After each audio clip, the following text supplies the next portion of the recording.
Bueno, nuevamente les saludamos desde la Cinemateca Sala Alterna del Centro de Educación y Medios de la Facultad de Artes de la Universidad Nacional de Colombia. Les habla Adriana Herrera Bocanegra, coordinadora y programadora de la Cinemateca Sala Alterna. En esa tercera sesión de agosto y como parte de nuestra programación propuesta en conjunto con el Bogotá Experimental Film Festival, en su edición número 7, nos acompaña Cristian Perdigón. Él es filósofo y docente de la Universidad del Rosario. Muy buenas noches, Cristian. Muchas gracias por acompañarnos en la noche de hoy con tu perspectiva y análisis sobre el cine experimental contemporáneo, sus raíces y sus derivas. Bienvenido. Hola Adriana, muchas gracias a todo el equipo que hace posible esta transmisión y por supuesto al otro lado a las personas que destinaron un tiempo para atender a esta invitación que como les decíamos desde el inicio pues mi intención es tomar como pretexto estas piezas audiovisuales que acabaron de ver, particularmente el reconocimiento de este gran director que es Víctor Erice en su faceta de más experimental, de cortometrajista, de trabajos colectivos, y a partir de eso como volver sobre algunas cosas que de pronto algunos les parecerá un poquito o muy escolar, que es el asunto de los fundamentos de la estética, pero sobre todo pues por una cosa ahí que se relaciona mucho para quienes vieron L'Amour Rouge, como con un asunto muy biográfico, como una necesidad que yo siento siempre en los entornos de formación de públicos de los festivales, y es que la gran mayoría de las actividades teóricas se centran en la producción audiovisual y poco en la crítica y en la estética del cine. Entonces, de alguna forma, y sobre esos prejuicios, porque no son otra cosa, o preconcepciones para que no suene tan fuerte, quisiera yo aportar a esta invitación que me hace Cineautopsia de Cine Libertad, y que me hace muy feliz, además y muy honrado a ser parte de aquí de esta actividad. Muchas gracias, Cristian. Voy a hacer una breve presentación tuya para quienes no te conocen. Sabemos que hay pues amigos, amigas tuyas aquí en esta charla, pero pues también hay personas que no te conocen y pues es un privilegio para nosotros contar contigo en este espacio. Cristian es filósofo de la Universidad del Rosario y es docente con maestría en filosofía de la misma universidad. También es gestor cultural y realizador del medio cinematográfico, es subdirector de la Corporación Audiovisual El Espejo. En el año 2006 fue merecedor del reconocimiento que entrega el Ministerio de Cultura para la realización del evento académico Creadores de la Imagen en Latinoamérica Contemporánea, un ciclo de conferencias sobre cine latinoamericano. Bueno, no quisiera dar más preámbulo porque estamos muy interesadas en tu charla, entonces adelante, Cristian.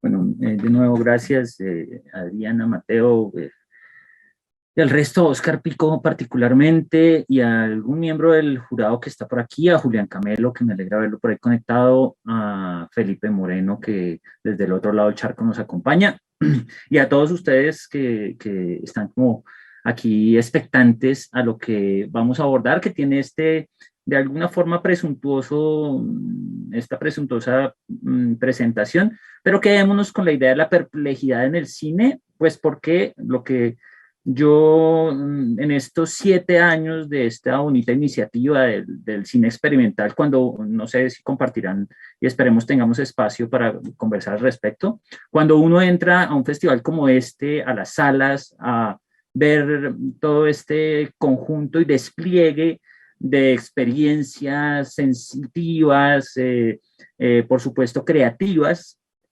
pues como que uno siente cosas muy extrañas, como por ejemplo que uno puede salir al baño y volver y no se da cuenta si ya empezó o terminó una de las piezas, como que es una proliferación de estímulo sensible, y desde esa experiencia como espectador, como muchos de ustedes, pues fue que quise abordar este tema de esta forma, pero por supuesto con algo que es mi formación, es la experiencia propia del espectador es la que me motivó para hacer esto, pero eso además pues con todo el componente teórico que mi formación desde la filosofía y desde la estética pues me ha permitido. Entonces es lo que quisiera presentarles a continuación de manera, espero, muy breve, didáctica, precisa, y cuando noten que algo suena muy enredado, por favor tomen nota, transmítanlo ahí por el chat si es posible, que estaremos muy pendientes para el espacio de intervenciones al final. Entonces, pues vimos tres cosas, o si no las han visto, pues podrán verlas, ¿no? Dos cortos de Víctor Erice, que quiero referirme brevemente a esta fantástica pieza propiamente experimental, que no estoy muy seguro de qué país es, pero que su realizador es Martin Kuszak, y no sé cómo se pronuncia el título. Ahí encontramos como eso a lo que me quiero referir en principio, que es la perplejidad de presenciar una experiencia audiovisual que de pronto no sabemos muy bien cuál es su argumento, como se suele hablar así en la tradición, y que por el contrario nos comparten sus creadores, es el proceso mismo de realización y nos lo transmiten no al componente racional, a donde uno puede decir la historia trata de, sino más bien directamente a la sensibilidad. Por eso quería hablar desde la estética. Y creo que la pregunta que les invito a considerar desde sus experiencias, por supuesto, desde sus conocimientos, y que me encantaría poder intercambiar lo que yo voy a presentar con lo que ustedes opinen al respecto, es la pregunta que encabeza esta diapositiva que espero que estén viendo allí, y es: ¿en qué consiste el contraste entre la experiencia estética y el arte experimental, o si prefieren, el cine experimental? Quienes vieron Alumbramiento, este cortometraje que realizó Víctor Erice, que realmente es una creación colectiva, que si ven allí los nombres, pues son despampanantes, ¿no? Kaurismäki, Herzog, Jarmusch, Wenders, Lee y Cage, pues son como la punta de lanza del cine actual. Es relativamente reciente, no han pasado más de 2 décadas, es decir, como decía Lisandro, que alguna vez, hasta ahora estábamos entendiendo qué significa estar en el siglo XXI, y inaugurado este siglo, pues de pronto conocido para algunos director de El Sol del Membrillo, de este interesante cruce entre la cinematografía y las artes plásticas, hace un ejercicio que valdría la pena discutir qué tan experimental es, qué es esto que cabe bajo el nombre de Alumbramiento, y que es uno de los 10, creo, 11 trabajos que compusieron esa invitación de Kaurismäki, que terminó llamándose Los Minutos de la Edad o algo así, o 10 minutos de la Edad Vieja o algo así, para traducirlo, y que tiene algunos elementos que coincide, por ejemplo, con el último corto que transmitimos aquí en vivo, y, como les decía, es invitarnos a una experiencia sensible más que racional.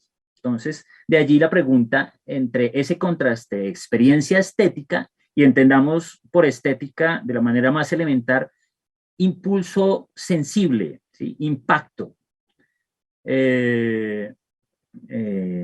¿Cómo más podemos decirle? Inquietud, cuando algo hace vibrar las fibras de nuestra sensibilidad. A eso la tradición, y una tradición que no es muy vieja, realmente la teoría estética, como muchos de ustedes sabrán, surge hasta el siglo XVIII, ahí en plena Ilustración, en 1750 y pico, con uno de los profesores de Kant, a quien nos referiremos brevemente al final.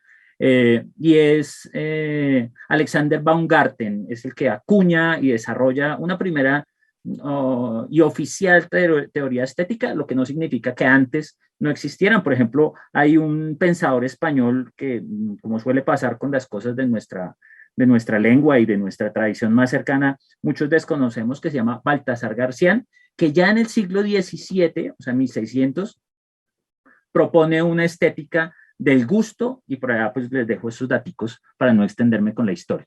Entonces, la relación, la pregunta, ¿en qué consiste el contraste o la relación entre experiencia estética y arte experimental o cine experimental?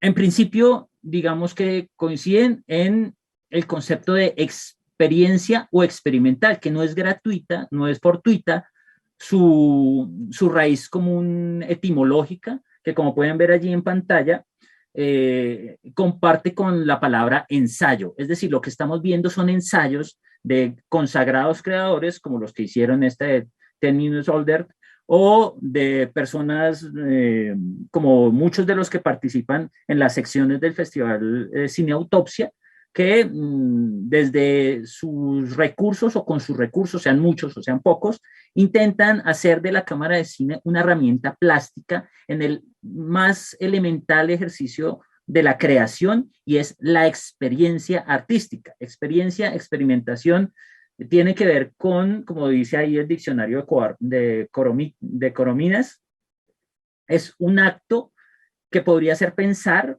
algo, pero más precisamente es un examen, acción de examinar, ¿sí? Ensayar. Y eso, la palabra, por ejemplo, en sus orígenes se aplicaba a la alquimia o a la química, a la protoquímica, si prefieren, es decir, como el ejercicio de, por ejemplo, mirar qué resistencia tiene un metal o varios metales. Eso se llamaba exagium o experiencia, y por de ahí viene experimento y experimentar, y por supuesto ensayar. Entonces, lo que estamos presenciando es, en principio, en todo este festival, en el cine experimental, en el arte experimental, una decidida y explícita manifestación de la experiencia con los materiales. De allí que me parece a mí, podría yo adelantarme a decirlo, que todo el arte y todo el cine tiene algo de experimental. Sé que esas generalizaciones tienden a ser triviales o a trivializar el asunto, y quiero mencionar, al menos como justificación de alguna forma, la gran revolución que representó el origen del impresionismo en la historia del arte. Por eso les pongo aquí la imagen de la pintura que le dio nombre a una de lo que luego se conocerían como las vanguardias, al impresionismo, y es esta famosa y familiar impresión, sol naciente, o como podría uno también traducirlo, el amanecer, ¿no? La mañana. La, de pronto, por primera vez en el arte europeo oficial, tengamos en cuenta que esto es la historia oficial a la que me estoy refiriendo, que desconoce en buena medida lo que está pasando en el Nuevo Mundo, en América y en Asia, donde seguramente esto tiene otro cariz, pero por el momento digamos que esto de poner de manifiesto la experiencia tiene un referente para la historia del arte oficial en Monet, en el impresionismo, en el origen de las vanguardias, y es allí donde en esta imagen el artista sacrifica el referente, el objeto al cual está haciendo el objeto de representación, y más que representar, como todo el arte realista hasta el momento, lo que le interesa es ocupar el primer lugar en la escena plástica y poner al alcance de un espectador, y les agradecería que tuvieran en mente la palabra espectador, porque serán la próxima etimología con la que los aburriré, poner al servicio del espectador, a través del medio plástico, en este caso los pigmentos, el lienzo y el óleo, su forma de percibir un amanecer. Eso es tan revolucionario como lo que 100 años antes o 120 años antes, por ejemplo, Velázquez haría al ponerse en primer término en la representación de las famosas meninas.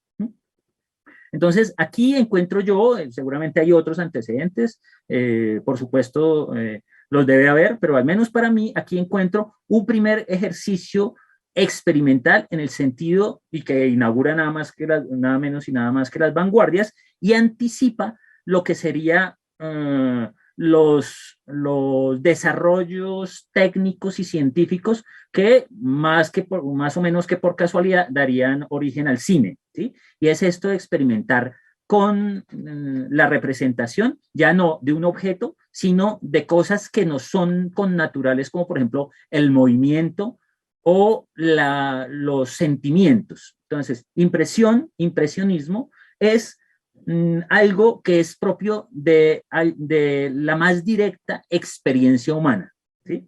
Es decir, estamos presenciando en todo lo que se denomina arte experimental, y esa sería como parte de la hipótesis que les invito a considerar, una redundancia, un pleonasmo, ¿no? Hablar de arte experimental, creo yo, o de cine experimental, que tiene mucho de redundante en el sentido que todo arte, toda parte de la experiencia y por supuesto de la manipulación, del reconocimiento, del adiestramiento, del manejo de una herramienta. Este sería como el primer paso, que nos bota como a una parte que para algunos será más familiar que para otros, que son los principios de la teoría estética, que aquí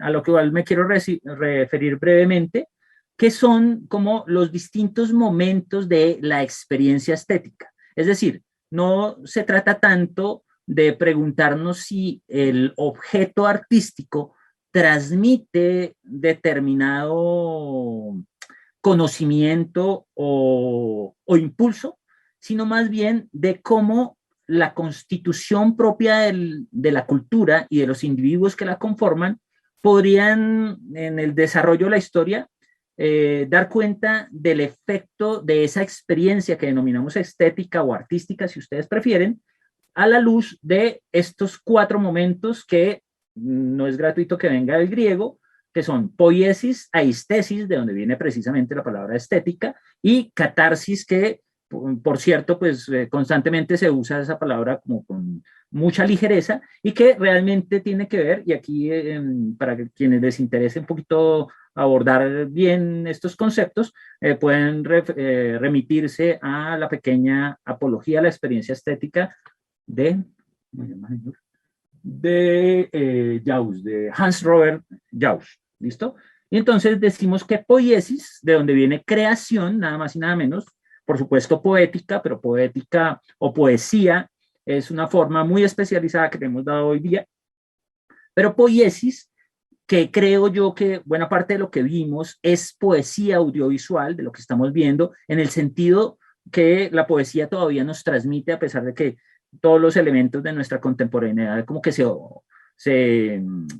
son agrestes a la poesía. Es lamentable que, por ejemplo, en este momento se esté por cerrar la Casa Poesía Silva, no quisiera dejar de perder eso de vista, pero entonces poesía se entiende como la forma en que nos apropiamos del mundo, ¿sí? De allí que, por ejemplo, Heidegger dijera que el lenguaje, hablando de los lenguajes, desde el sueño hasta el arte, y pasando por la lengua, por el lenguaje articulado, el lenguaje es la casa del ser, es nuestra forma de habitar el mundo, es una forma de apropiación. Piensen de pronto en las pinturas de Altamira y Lescaut, 40, 30 mil años antes, por allá en el Homo sapiens sapiens, ya ese arte rupestre da cuenta de cómo nuestros más remotos congéneres ocupaban un espacio, ¿sí? La arqueología se ocupará de eso. Por lo tanto, nos remitimos al pasado, a la forma en que hemos hecho de esta tierra, como dice un poema de Hölderlin, hemos hecho de esta tierra nuestra morada, ¿sí? En ese sentido, la poiesis también, nos explica Hans Robert Jauss, es la conservación del tiempo perdido, ¿sí? Recuerden que poesía se le denominaba, por ejemplo, a toda la tragedia griega, sobre la cual voy a pasar a continuación, y que tenemos en el cine pues bastantes referencias. Una de las tal vez más evidentes, más explícitas, incluso más literal, es el Edipo Rey de Pier Paolo Pasolini en 1967, si lo tienen por ahí. Piensen que eso es la poesía cinematográfica y que lanza su vínculo más familiar a el Edipo de Sófocles, allá en la Grecia clásica, siglo quinto, cuarto antes de Cristo, y eso es poesía. El segundo nivel de la experiencia estética, del contacto sensible que tenemos con eso que de manera muy ambigua y vaga denominamos arte, es la aiestesis, ¿sí? Que es un ver, que es un descubrir, que es un revelar, ¿sí? Que para la tradición que le da nombre a esto, y que también está allí en el Edipo, tanto en el de Pasolini como en el de Sófocles, piensen, por ejemplo, en el oráculo, ¿sí? En el oráculo de Delfos, o en el templo ¿cómo se llama? De Apolo, ¿sí? Que es donde iban a consultar el porvenir, ¿sí? Era el recinto donde el porvenir y el destino hacían presencia, y por medio de una pitonisa ¿cómo se llama el de Edipo? Bueno, no me acuerdo, de un visionario que por lo general se representaba ciego, y parece que de la ficción a la realidad no hay ningún paso, porque uno de los visionarios latinoamericanos y de la literatura universal más conocido y que ha legado una obra, Jorge Luis Borges, pues resultó ser el ciego más lector de los lectores. Entonces, como que ese ver y ese descubrir es un ver muy particular que no es necesariamente empírico. Es como el ver de Claude Monet, es un ver de la sensación, de los sentimientos, de la fantasía, y por eso es la experiencia del presente. El oráculo, sí, exactamente.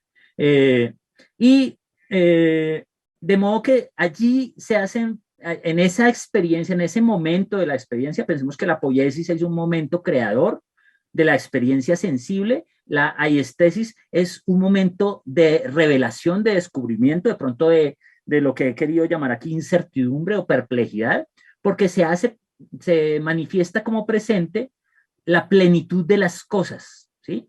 Las cosas como que se aparecen y uno no entiende el mensaje, como Edipo cuando le consulta al oráculo, y por eso viene toda la tragedia, ¿no? O Antígona, para no solo hablar de los hombres ahí. Y en tercer lugar, la catarsis, entendido como esa transformación, y todo esto tiene lugar inmediatamente, ¿no? No son etapas de que después de salir uno de la sala de cine y estando en el café es que uno tiene la catarsis, no. Nuestra sensibilidad llega a estos tres niveles que la tradición y la teoría ha establecido bajo estos conceptos. La experiencia cinematográfica y artística genera una transformación sensible, lo cual es una proyección de un futuro, como que uno se siente transformado. De pronto ahí en el corto de Victor Erice, para quienes lo contemplaron en L'Amour Rouge, fíjense que el protagonista va al niño, bueno, y en el otro también, ¿no? El niño es como una figura principal, y el niño descubre en el cine la muerte, entiende la muerte, el drama de la muerte, por ese personaje que es Post, el cartero, y ese cartero ha revelado a este niño, un espectador, que, como dice el subtítulo del cortometraje de Víctor Erice, ¿no? Es un soliloquio, es casi que autobiográfico. El personaje descubre en el cine lo que la vida no le había enseñado, por ejemplo, qué es la muerte y qué es un actor. Ese personaje sin alma, que es capaz de mutar de alma y de personalidad, y que, curiosamente, en la historia esta que tiene como título la Garra Escarlata, que es una historia de la saga de Sherlock Holmes. En La Garra Escarlata resulta ser el asesino del cartero, y el cartero no solo es asesino, sino actor. Y para un niño descubre, se le revela, percibe y sensiblemente se atemoriza al percibir que eso es posible. Primero la muerte, segundo el asesinato, tercero alguien que asume la bonachona figura de un cartero que termina siendo el criminal, el asesino en serie, ¿no? Esto lo descubre un niño que dice allí el monólogo del corto, dice, eso le permitió ver, descubrir, y ese descubrir también lo dice por ahí en la filosofía este señor Zizek, dice, pertenecemos a una generación que muchas de las cosas que aprendemos las aprendemos en la sala de cine. Yo creo que hoy muchas de las cosas de las nuevas generaciones se aprenden en el internet, en YouTube particularmente, y son cosas tan cotidianas como, no sé, afeitarse, cosas como muy íntimas, ¿no? Yo por lo menos cuando vi en una película que alguien inflaba un cachete para afeitarse, me solucionó buena parte de la vida. Entonces, esas prácticas creo que son a las que se refiere, y tiene que ver eso con la transformación del individuo, que por supuesto que en Grecia tenía un interés moral edificante que presentaban esas obras, en un escenario del cual vamos a hablar a continuación. Bueno, primera etapa, sé que hay mucha información ahí, espero podamos digerirla y si no es así, la invitación es a que retomen estas fuentes, a que consultes y si fuera el caso, esta presentación se las hago llegar de alguna forma. El segundo momento de lo que preparé para ustedes tiene que ver precisamente con la pregunta sobre la incertidumbre. La pregunta es, ¿la incertidumbre puede considerarse experiencia estética? Eso que sentimos, porque es que, y lo digo también desde mi percepción, cuando uno ve cine experimental, uno queda como con la duda de, entonces si uno ve una película dañada, eso puede ser, o si no me doy cuenta que la película está dañada y la ponen en un festival de cine experimental, ¿cuál es el conflicto que está allí? ¿Sí? Entonces, creo que esa percepción sensible, esa experiencia estética que da lugar a la incertidumbre, a la perplejidad, es muy común, está en la tradición, tanto que me remito aquí a la tradición griega y contrasto aquí este fotograma del teatro, que en ese fantástico homenaje autorreferencial al cine, que es la Moulin Rouge de Victor Erice, porque también ahí hay una historia del cine, ahí hay no solo una reflexión sobre el conocimiento del cine, sino directamente el lugar del cine como juego, ¿no? Recuerden que el Amor Rouge era un casino, era una sala de juegos que gracias a la prohibición del juego sucumbió, se abandonó, y Victor Erice intenta rescatar ese espacio, esa utopía, ese lugar perdido en el tiempo que no tiene realmente, que no sabemos si es fantasía o no, lo cual es el tema principal de la historia y también de lo que quiero presentarles, que tiene que ver con la amplia tradición del teatro como espacio, pero teatrum viene y a su vez del griego teatron, ¿sí? Teatron de mirar. Es un tipo de mirada, como les decía, es una mirada sensible, espiritual, tanto así que Borges podía percibir sus libros sin necesidad de verlos en su última etapa de su vida, de la misma manera que se representó siempre al visionario, al vidente o a la embriaga pitonisa que reparaba ya en el templo de Dionisio o en el oráculo, que de pronto una de las mejores representaciones que ha hecho el cine del teatro griego es la de, ¿cómo se llama? Poderosa Afrodita de este, ¿cómo se llama? Del norteamericano, del neoyorquino, de Poderosa Afrodita, ustedes me entienden porque me fue el nombre. Listo.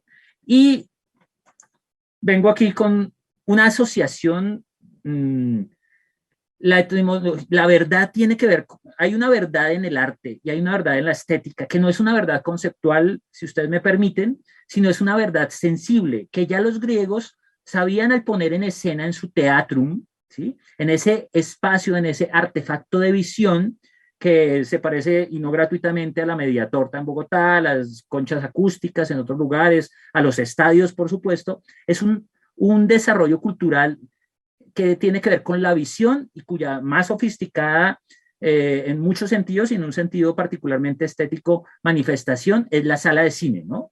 Recordemos, y yo siempre menciono lo mismo, esa fantástica idea de Andrés Caicedo de que uno en la sala de cine es tan vulnerable como en la silla del odontólogo.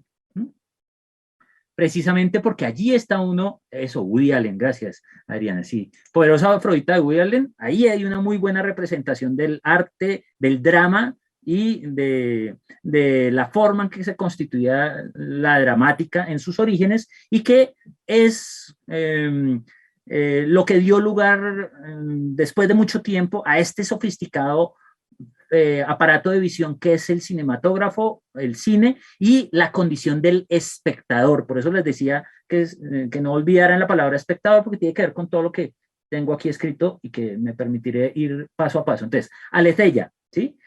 Palabra en griego para verdad, compuesta por una negación a, ¿sí? Y que acompaña letos, lo oculto, ¿sí?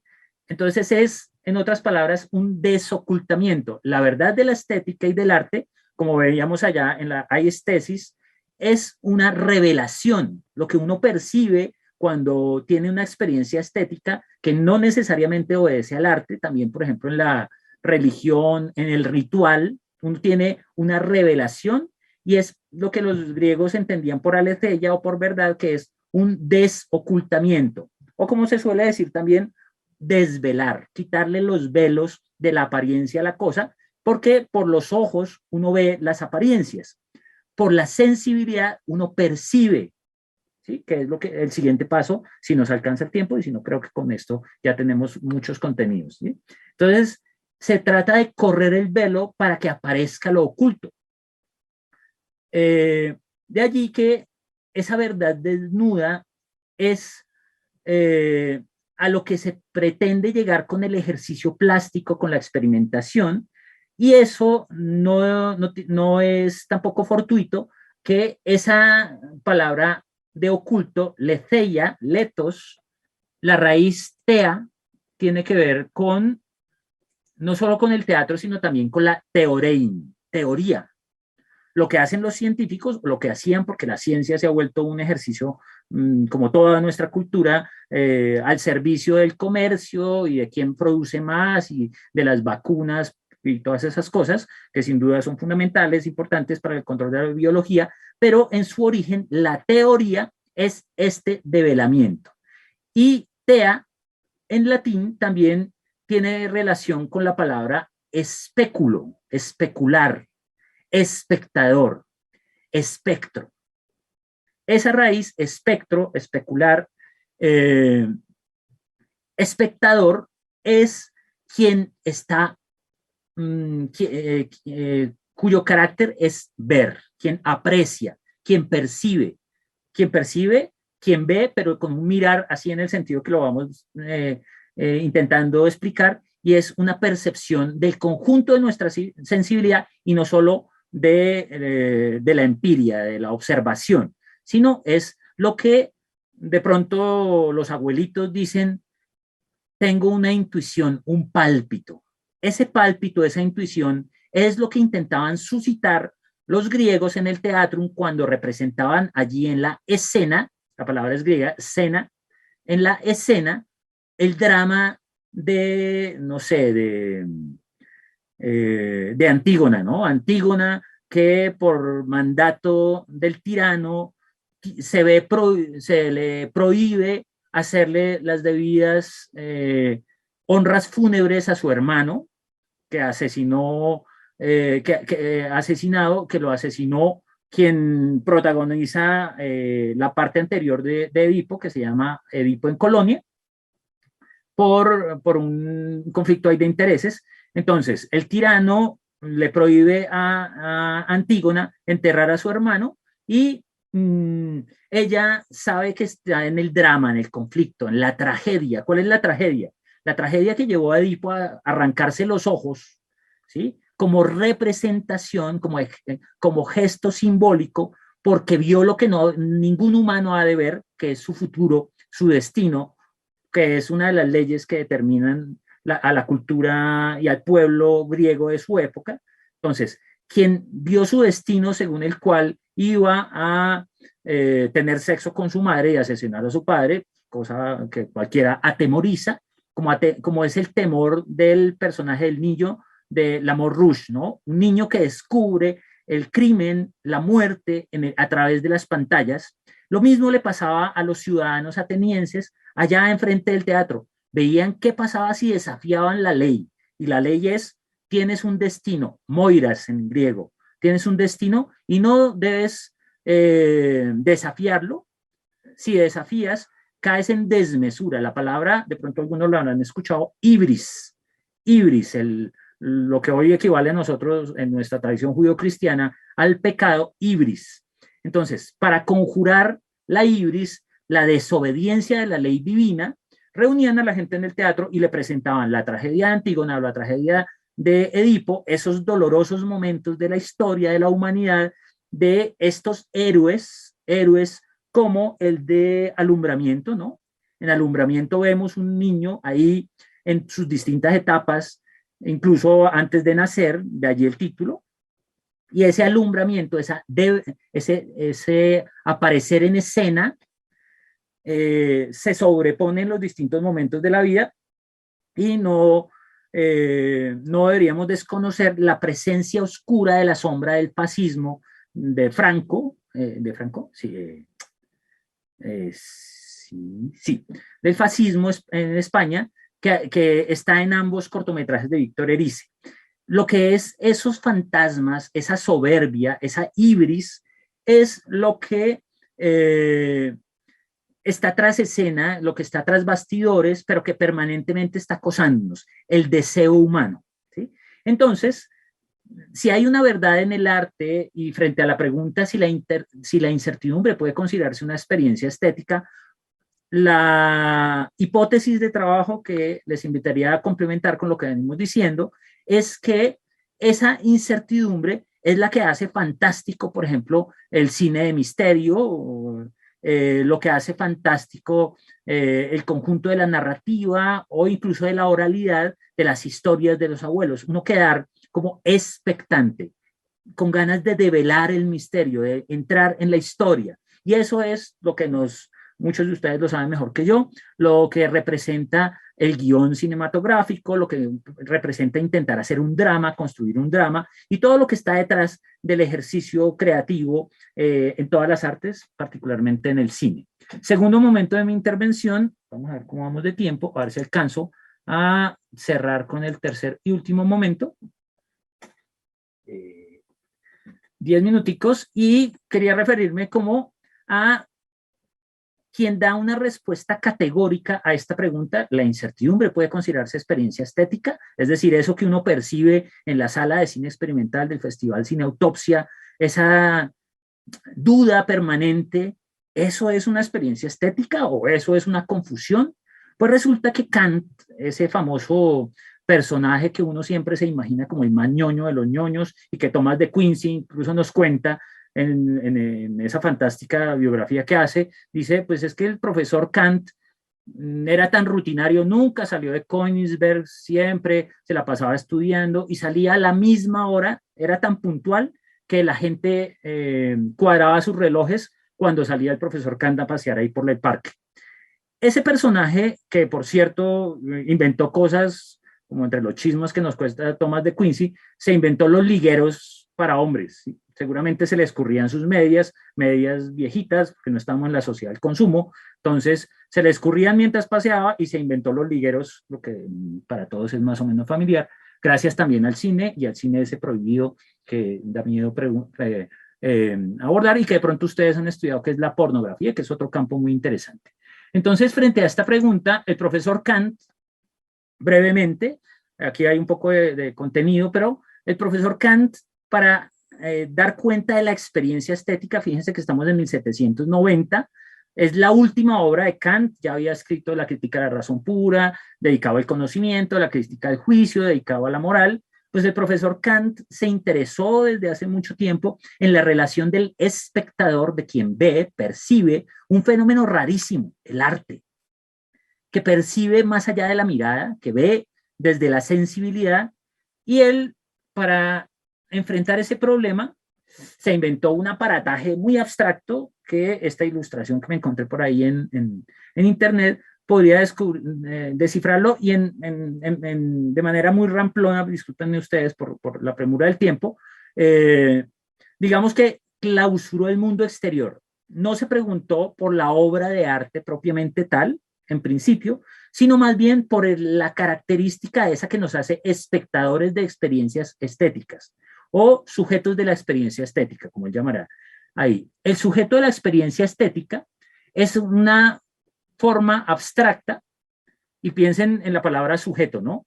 Alguien que está determinado por lo que tiene a su alcance, como muestra la gráfica, una serie de categorías, por supuesto el tiempo y el espacio donde todo transcurre, ¿no? Como lo dice Kant, las condiciones de la existencia, las condiciones de posibilidad de lo que hay, de lo que existe, está determinado por el tiempo y el espacio, pero además en nuestra constitución como sujetos estamos sometidos, sujetados, amarrados a o sea, no podemos conocer más de lo que nuestro aparato cognoscitivo, de acuerdo con esta teoría un poco rancia seguramente, propone, y es, estamos atados a nuestra razón, bueno, a la intuición, a la razón, al entendimiento y a la imaginación. Eso es un individuo para Kant. Y gracias a esa, bueno, un sujeto para ser más precisos, y gracias a esa configuración, si ustedes quieren, tenemos eso que llamamos experiencia estética.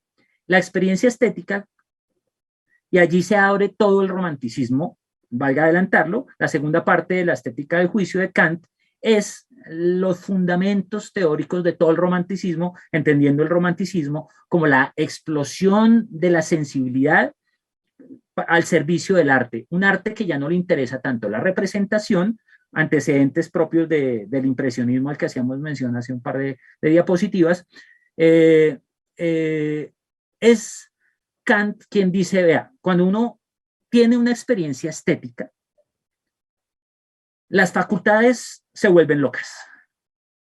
Ese sujeto racional de la crítica de la razón pura, ese sujeto que puede emitir un juicio, como por ejemplo 3 más 2 igual a 5, y que piensa que es un juicio universal, ese sujeto, cuando va a la sala de cine, cuando se ve cautivado o cautivada por una melodía, ese sujeto, su componente racional se ve mínimamente reducido en comparación a lo que facultades como la intuición y la imaginación le van a brindar.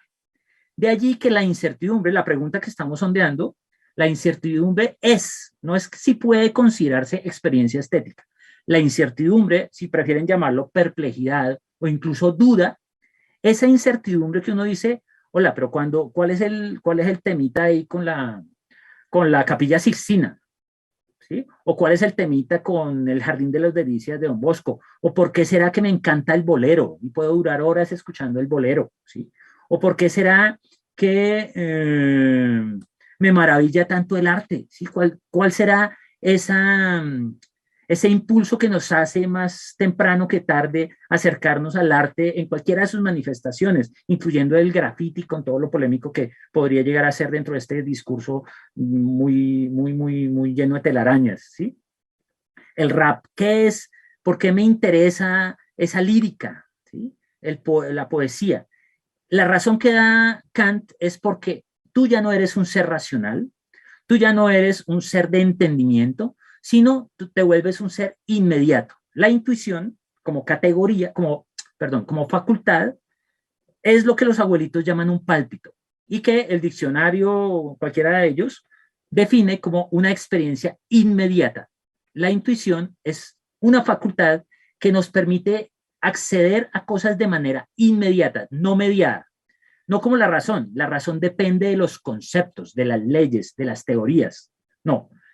La experiencia estética genera incertidumbre, entre otros sentimientos, sensaciones, porque se ofrece de manera directa, afecta nuestra sensibilidad. El artista lo que hace, dice Benedetto Croce, un kantiano de pura cepa, de principios del siglo XX, de 1912, escribe unas lecciones sobre estética.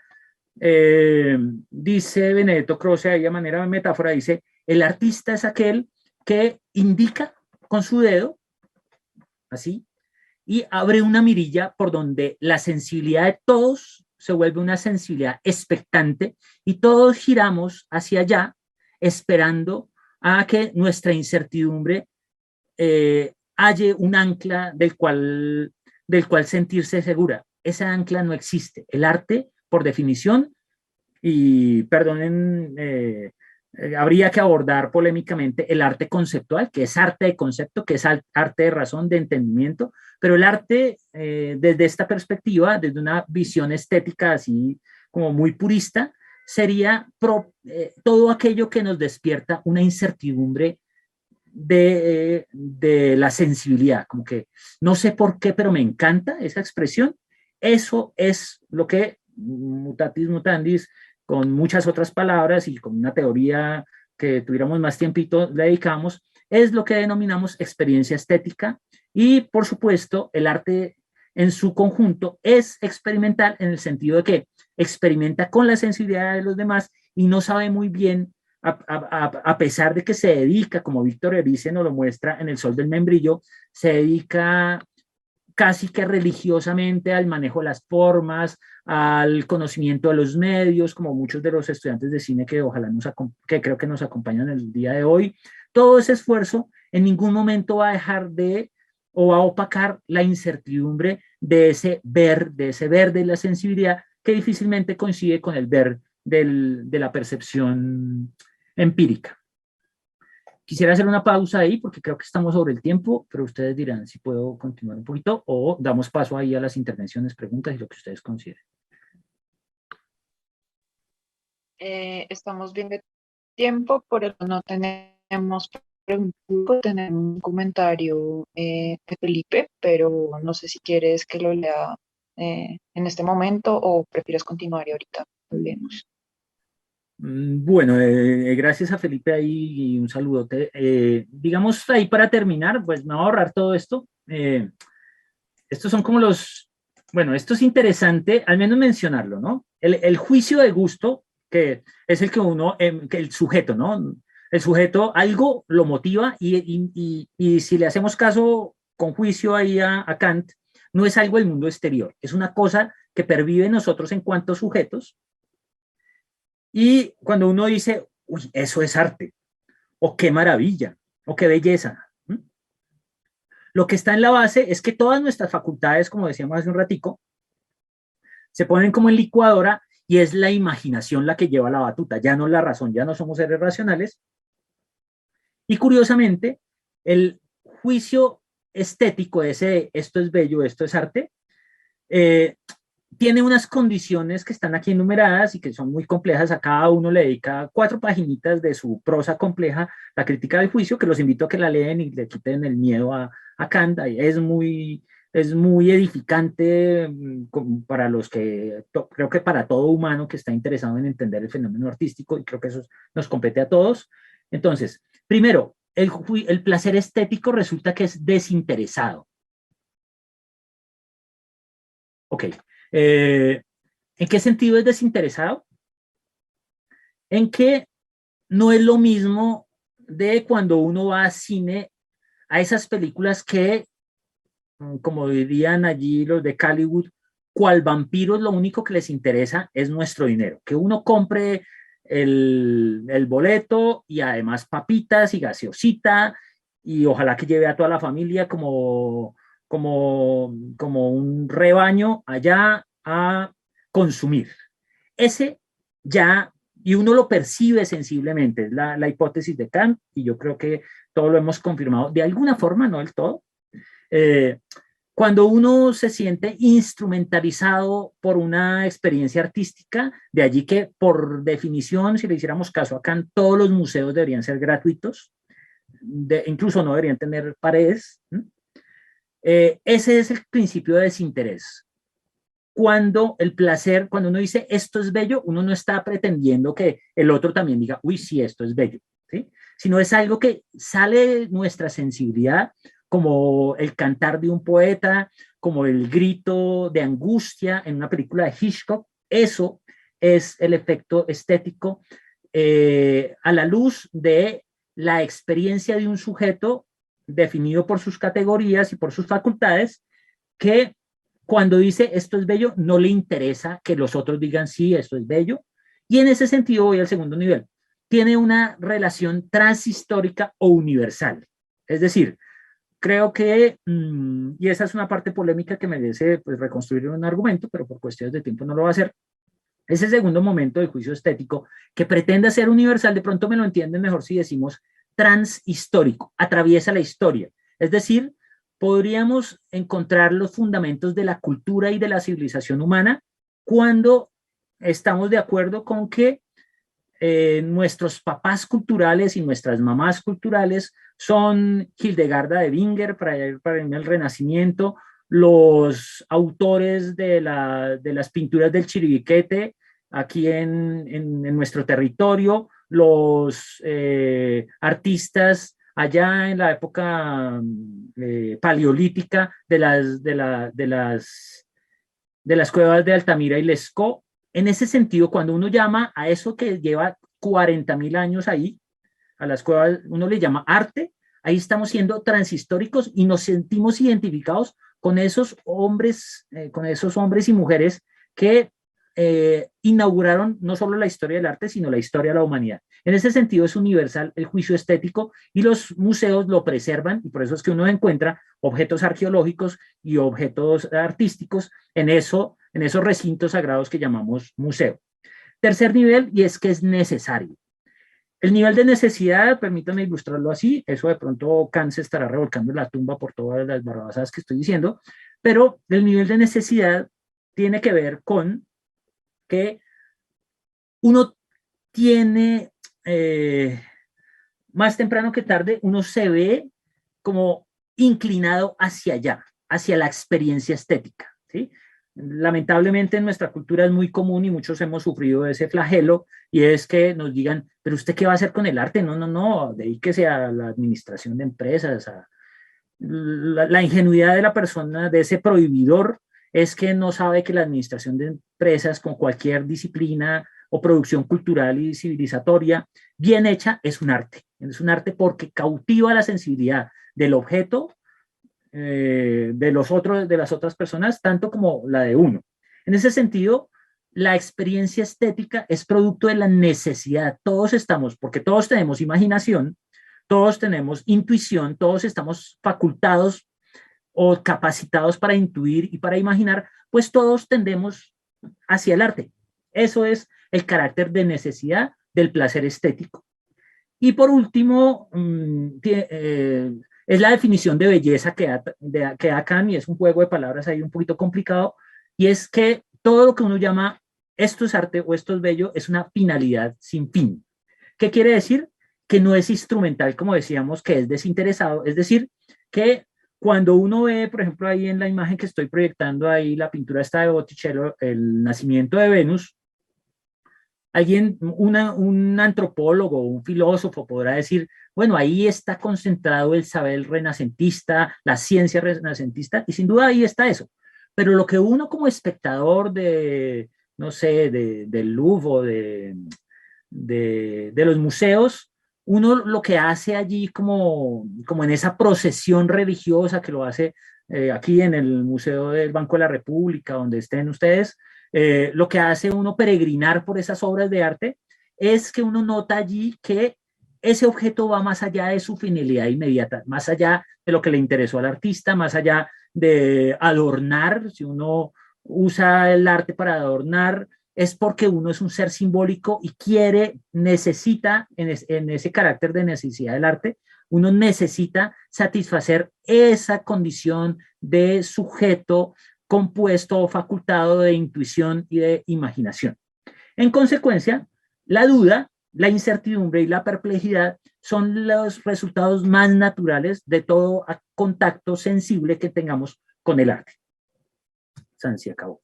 Yo sé que no sé qué dije, pero dije muchas cosas muy rápido que percibo y que siento mucho, que espero haber logrado transmitir, pero ustedes lo dirán, espero por ahí en los comentarios. Y no quería dejar antes de despedirme, de hacer este recorderis para los que se han visto El Sol del Membrillo y para los que no, recomendársela, porque es un fantástico trabajo sobre un pintor de Víctor Erice, por supuesto, de Antonio López, y el subtítulo de retrato documental del pintor hiperrealista Antonio López, y es todo el drama, en el sentido que hemos visto de Edipo, es el drama del artista, ¿no? Un artista que quiere retratar un objeto, en este caso un árbol de membrillos, y que tiene que luchar contra los elementos, como los hombres de las cavernas allá en el Paleolítico, cuyas cavernas le servían para resguardarse de los elementos, pero no satisfechos con eso, las adornaron a la mejor manera de la Capilla Sistina, y afortunadamente con unos materiales como óxidos,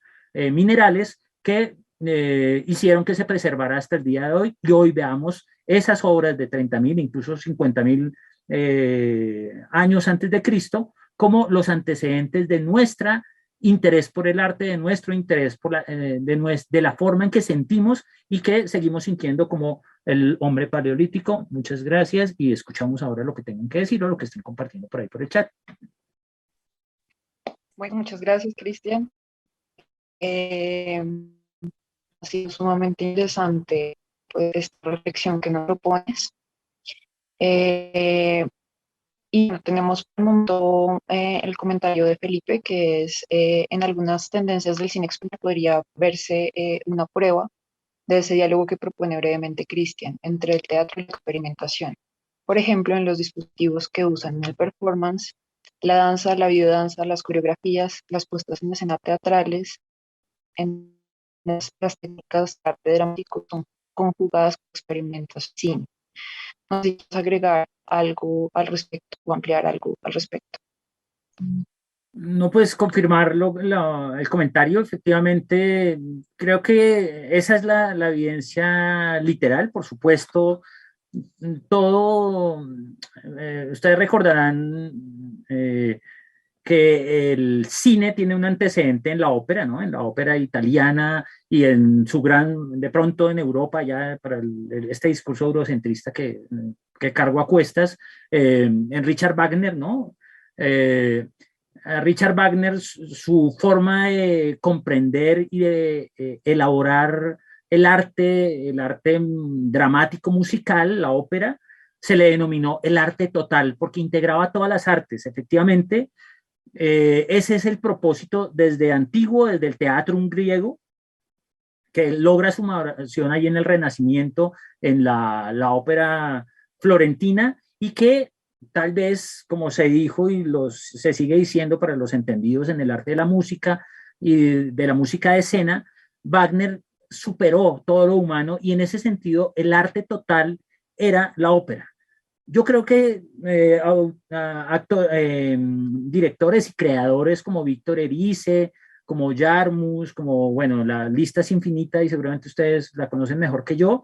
Peter Greenaway, alguien que conoce mucho de la relación de la estética con el cine y lo hace manifiesto en su obra, es heredero de esa tradición del arte total y no escatima recursos de otras artes y por supuesto el equipo de realización de una película es la integración de todas esas fuerzas y esas habilidades que van desde un maquillista o una maquillista hasta, por supuesto, los actores y el director. Entonces, ese trabajo en equipo, ese esfuerzo mancomunado en virtud de transmitir esa experiencia estética, es efectivamente la relación con el efecto que percibe uno y es esa perplejidad, una perplejidad que se manifiesta, esto tuvo que haberlo hecho un genio o una genio, ¿sí?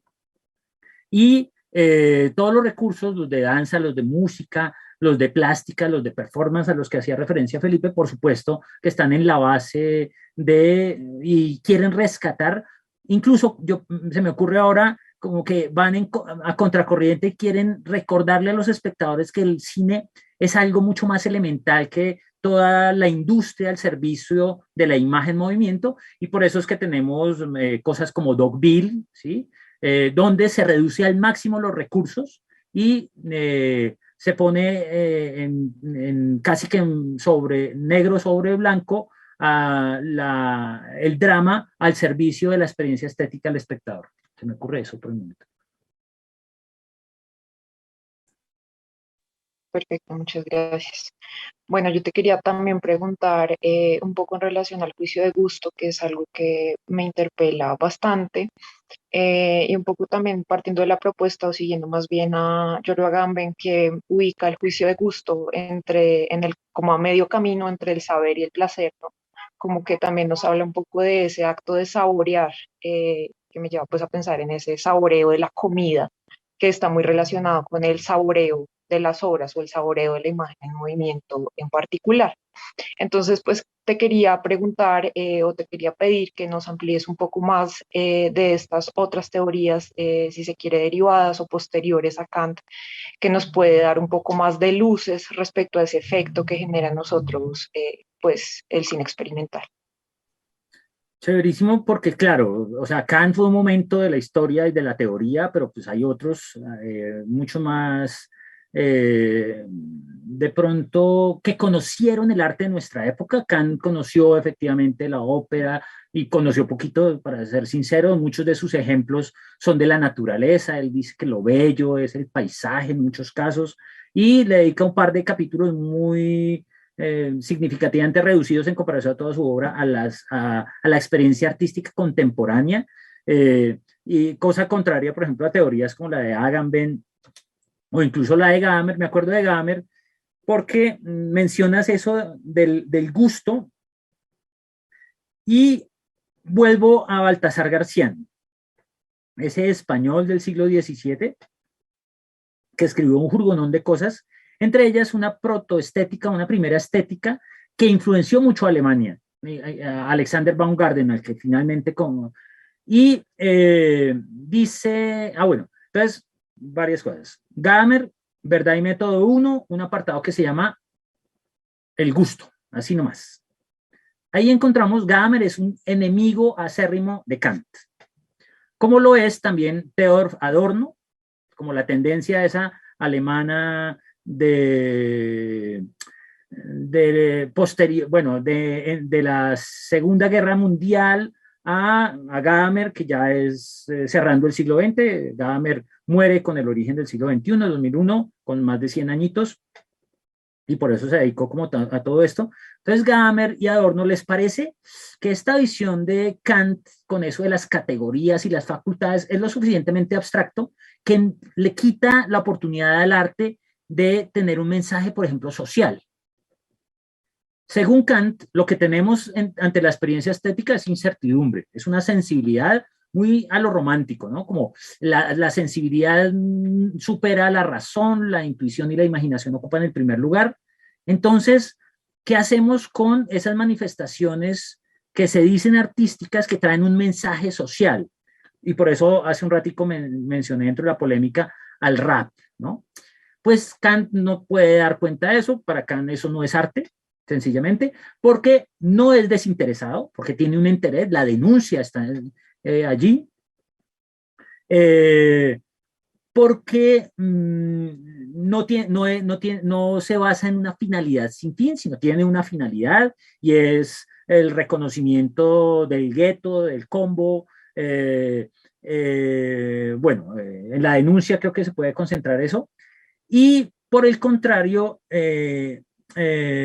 Gadamer dice, pues ese es el impasse kantiano que intentamos superar, por ejemplo, desde Hegel, y que afortunadamente, gracias a Adorno, ya sabemos que el arte tiene un componente oscuro. Hay un pasaje de la teoría estética de Adorno, de las primera parte, como adelantadito, que se llama el concepto de lo negro, y muestra que el arte en una época como la de la Segunda Guerra Mundial, para un alemán que tuvo que salir corriendo aquí para América, que le mataron a uno de sus colaboradores, a Walter Benjamin, ahí los nazis, o mejor dicho, que murió a causa de la persecución nazi ahí en la frontera entre Alemania y España. Pues para él, un arte así como tan romántico, así como tan abstracto de la incertidumbre, pues no permite hacer lo que hace, por ejemplo, Thomas Mann en El Doctor Fausto, una fantástica obra de arte que tiene un contenido social, y es mostrar que el mundo, como pasa en la actualidad, el mundo está siendo secuestrado por fuerzas oscuras como el fascismo, como lo hace Víctor Erice allí en los dos cortos que le sugerí ver. Y eso no tiene por qué rayar, como señala Adriana, con que esas obras también generan un placer casi degustativo, ¿sí? Como que uno dice, qué rica experiencia, por más violento que sea, como cuando uno ve, no sé, a Gaspar Noé, ¿no? O sea, uno queda casi que traumatizado con síndrome postraumático en muchas de esas experiencias y experimentos, entendiéndolo en el sentido más literal que les he intentado transmitir. Pero también uno siente cierto masoquismo, uno dice, pues me gusta, siento placer. Y ya decía Baltasar Gracián, que ahí se sirven todos estos señores, que el juicio de gusto parte del gusto como un sentido, y es el más animal de los sentidos, dice Garcián allá en el siglo XVII. ¿En qué sentido? Así como lo decía, creo que lo dijo muy bien Adriana, es en que nos regocijamos en el placer de una melodía. Pensemos en el punk también, ¿sí? Así sea antimelódico, pero ahí muchas sensibilidades han encontrado allí un referente donde permanecen con gusto, donde hacen, como decía Heidegger, hacen de ese lenguaje su hábitat, su espacio para habitar. En esa dirección, el elemento que es innegable y que ni Kant, ni Gamer, ni Adorno, ni Agamben devalúan es que todo este discurso, toda esta teoría, todo esto que intenta por la manera de pronto más sofisticada, menos justa, valdría la pena darle la palabra a a un nativo de la sierra, a un esquimal, para que nos explique cómo percibe su cultura y él mismo o ella misma la relación con eso que nosotros entendemos como arte, que también puede ser contemplar un paisaje. Eso definitivamente tiene que ver con el placer transmitido sensible y empíricamente. Ahí hay un paso que es de pronto donde yo percibo que Agamben no coincide con Kant, y es que Kant está quitándole todo valor a lo empírico. Por eso es que le quita todo valor al arte, todo valor práctico, utilitario, si quieren moral. Él dice, pues no se trata de una percepción racional, sino de una incertidumbre, de una duda de la cual no salimos y que podemos ver, no sé, el cuadrito ese chiquito de la Mona Lisa. Eso sigue intrigándonos. Esa intriga, que es la misma intriga que motivó toda la tragedia griega y que se representa en la Esfinge, o esa intriga que uno le deja la obra de Edgar Allan Poe, los cuenticos, o la intriga de la cual todos participamos cuando escuchamos año tras año música en inglés y uno nunca supo qué decían esas letras, pero le encantaban. Esa intriga es Kant. Pero Agamben dice, no, ahí no tiene usted por qué reducir eso a la imaginación y a la intuición como unas cosas así tan etéreas, como tan difíciles de atrapar, como tan abstractas, sino ahí hay un elemento que todos conocemos y eso tiene que ver más con Hegel y es la conciencia de que somos seres finitos. Y este es el gran aporte de Hegel a toda esta abstracción, a este discurso tan abstracto. Hegel, que admiraba mucho a Kant y que lo respetó mucho, le dice, pues sí, hermano, pero ¿dónde está la intuición? Usted ve la intuición, ¿dónde está la imaginación? ¿Dónde están sus categorías? Mientras que yo sí le puedo mostrar cómo toda la humanidad hace lo que hace, por ejemplo, hace historia, hace ciencia, hace técnica, hace vacunas, hace cine, porque tiene miedo a desaparecer, tiene lo que se llamaría conciencia de muerte. Y esa conciencia de muerte, en sentido de gusto, a la luz de la pregunta de Adriana, es que intentamos, como que el gusto es el desarrollo de una de nuestras facultades empíricas, según la cual las cosas que saben amargas uno las repele, porque puede que se trate de un veneno y nos destruya. Es por la conciencia muerte, diría yo, que hablando de Agamben, de cierto hegelianismo en Agamben, que él mismo defiende, y es que lo universal en la experiencia estética, no como en Kant, son las facultades, unas cosas abstractas, sino son que todo lo que hacemos, historia, cultura, arte, es para permanecer, es decir, para resistir ese futuro dramático, como diría un griego, que es que finalmente todo va a desaparecer, nos vamos a morir. Pues no, nosotros ya mandamos basura al espacio, combustibles al espacio, con el propósito que si acabamos con esta tierra, tengamos otra que también acabemos.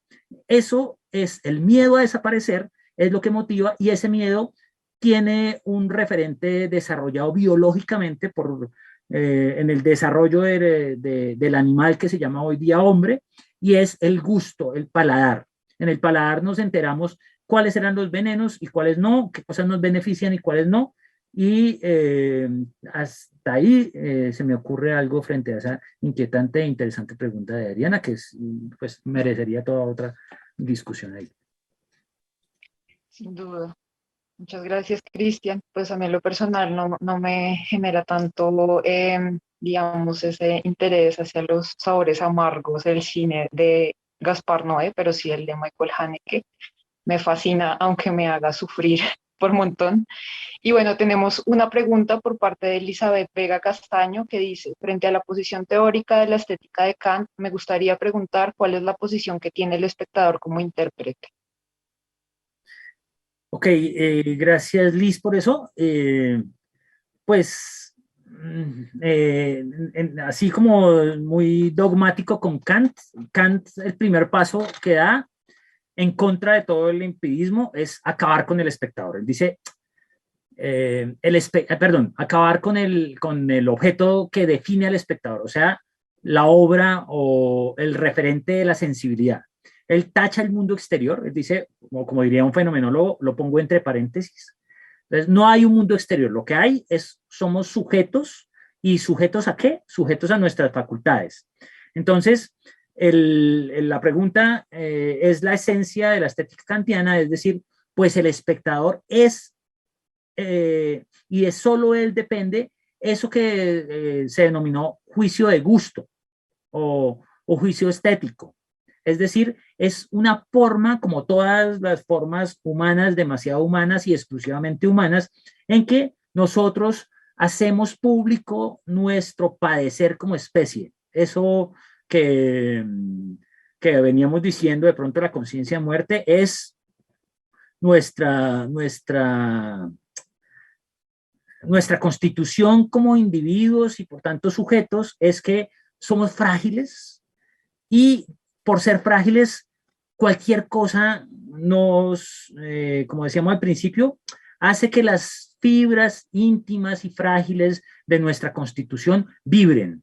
Entonces, el espectador, creo yo, si entendí bien la pregunta, desde la perspectiva de esta estética de Kant, es un ser abierto hacia el mundo desde la sensibilidad, pero cuyo mundo es esa sensibilidad. Por eso les decía que a partir de este libro de 1790 se dan los fundamentos del romanticismo, de todo eso que para muchos y con cierta justicia no diría que gente tan cursi como que quieren hacer puro arte espontáneo, irracional, de allá viene esto de la escritura automática de los surrealistas, realmente está ahí, es la idea de que sea intuicionista, arte intuicionista, es decir, que no esté mediado. ¿Para qué? Para tener el contacto directo de los sujetos que sujetados estamos y no mediados por el concepto, por ejemplo, que es todo lo que repele Kant y por eso hay una frasecita, por aquí tengo anotada, de Croce, de Benedetto Croce, que también les recomendaba, que dice algo así como, dice, por acá la tengo, así, ahí en la tercera de las lecciones del brevario de estética, las lecciones de estética, dice lo siguiente que es muy polémico y que me hace pensar en un graffiti que estuvo hasta hace poquito ahí en la fachada de la Universidad Nacional, dice Croce, elogiando a su maestro Kant, dice, el arte que depende de la moral, del placer o de la filosofía, será placer, será moral, pero no es arte. Quiere eso decir que el purismo kantiano es que hay que quitarle toda intención a la experiencia artística. Me acuerdo del graffiti, pero no me acuerdo muy bien cómo dice que en medio de las manifestaciones que no terminan de la protesta social, decían, no queremos más arte bello y apolítico, algo así. No sé si lo recuerdan.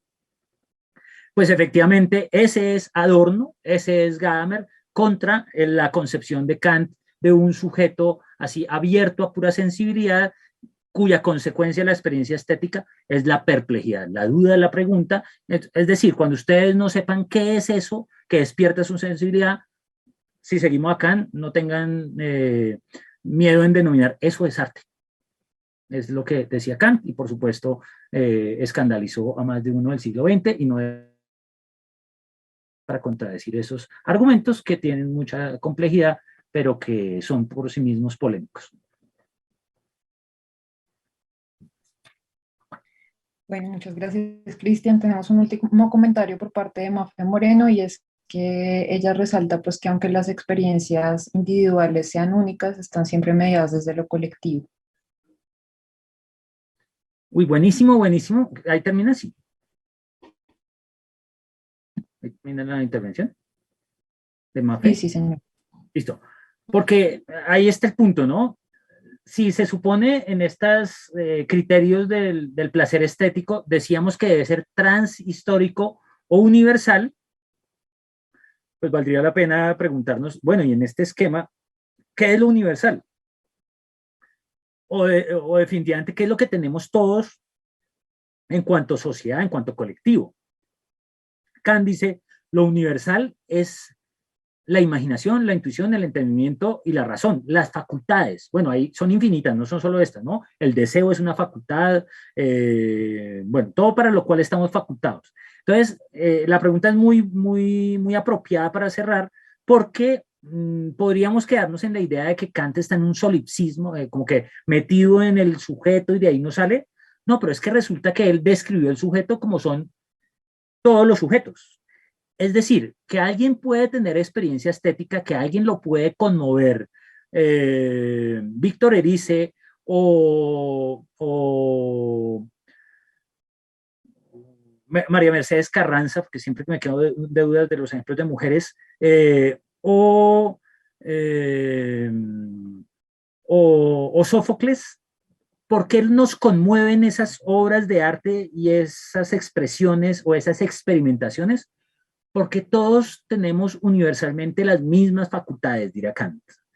Más desarrolladas unas y otras, por supuesto, pero a todos la imaginación se nos pone como loca cuando tenemos contacto con eso que denomina nuestra cultura del arte en su amplia, diversa variedad. ¿Sí? Y por eso decía que puede sonarles mucho más familiar y tentador, y por supuesto lo es, Hegel, que estudiando dice, no, Kant, lo universal es que todos le tenemos miedo a la muerte. Es decir, porque tenemos miedo a la muerte, es que hacemos ciencia, tecnología, arte. ¿Mm? Eso es lo universal, y es universal en el sentido de la pregunta de Mafe, que es que nos inquieta a todos y por lo tanto todos como cultura y sociedad preservamos el patrimonio, los museos y hacemos de esos lugares tan sagrados como un templo para otras culturas.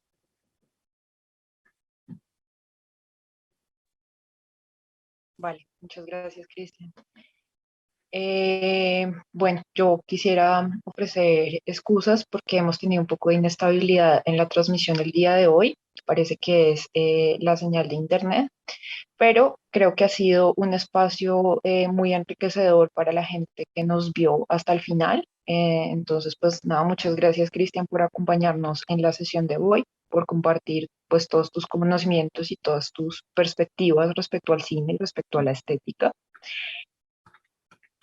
No, gracias a ustedes. Es como les decía, un honor para mí participar aquí en espacios o en escenarios así sea virtuales de la universidad. Para la próxima semana tendremos entonces una nueva sesión de Martes Mil Volados con la Muestra Internacional Documental de Bogotá, y allí veremos la película La Vida en Común, y tendremos un conversatorio con el cineasta argentino Ezequiel Yanco. En Facebook la Cinemateca aparece como cinemateca.unal, en Twitter aparece Sala Alterna UN, en Instagram aparece Cinemateca Sala Alterna, todo minúscula pegado entre sala y alterna. También les invitamos a llenar el formulario de asistencia que hemos estado compartiendo a través del chat de esta transmisión para poder, digamos, como tener una interacción mayor, enviarles todos digamos, responderles todas sus inquietudes, enviarles toda la programación para los meses que vienen. Y nada, pues esperamos vernos nuevamente en las salas y esperamos que no sea en una fecha tan lejana. Muchas gracias y nos vemos en una próxima oportunidad.